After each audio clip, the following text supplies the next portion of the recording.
अदालतों से मुतालिक मुकदमे की सुप्रीम कोर्ट में समाअत के हवाले से चीफ जस्टिस की सरबराही में 6 रुकनी बेंच इस मुकदमे की समाअत कर रहा है।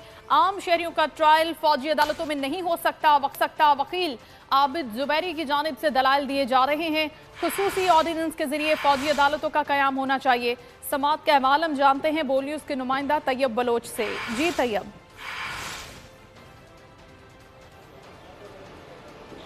जी, चीफ जस्टिस उमर अता बंदियाल की सरबराही में सुप्रीम कोर्ट का 6 रुकनी लार्जर बेंच जो है वो सिविलियन के फौजी ट्रायल से मुतल्लिक मुकदमे की समाअत कर रहा है। और आज जो ही समाअत शुरू हुई तो सुप्रीम कोर्ट बार एसोसिएशन के सदर आबिद जुबैरी जो है वो रोस्टम पर आए और उन्होंने अदालत से कहा कि मैंने जो है वो सुप्रीम कोर्ट बार एसोसिएशन की जानिब से जो है वो एक दरख्वास्त भी दायर की है और मैंने जवाब भी जमा कराया है। तो इस पर चीफ जस्टिस ने कहा हम आपको खुश आमदीद कहते हैं और हम आपकी राय को जो है वो वेलकम करते हैं। तो इस पर आबिद जुबैरी का ये कहना था कि मैं अदालत की मुआवनत भी करूंगा, लेकिन उन्होंने कहा कि मैं जो है वो 5 नुकात पर अपने दलाइल देना चाहता हूं, लेकिन मैं अपने दलाइल का आगाज़ जो है वो आइन के आर्टिकल 83A के तहत करना चाहता हूं। उन्होंने कहा कि आइन के आर्टिकल 83A के तहत जो है वो फौजी अदालतों में जो है वो सिविलियन का ट्रायल नहीं हो सकता। इसके साथ साथ उन्होंने जो है वो सुप्रीम कोर्ट की एक 1999 की जजमेंट का हवाला दिया जिसके आथर जज जो है वो जस्टिस अजमल मियां थे। तो उन्होंने कहा कि उस जजमेंट के अंदर वाज़े तौर के ऊपर लिखा हुआ है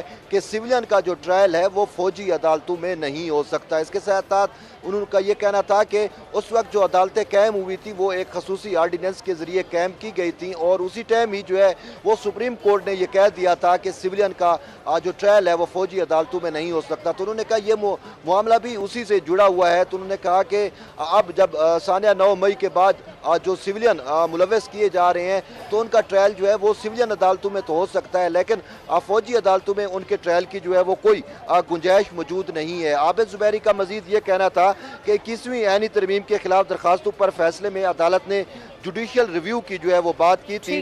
बुनियादी नुक्ता यह है कि जो इल्जामात हैं उनसे मुल्ज़मान का ताल्लुक कैसे जोड़ा जाएगा। ये दलाइल दिए गए हैं आबिद जुबैरी की जानिब से। आज समाअत में बहुत शुक्रिया तैयब, अपडेट कर रहे थे आप।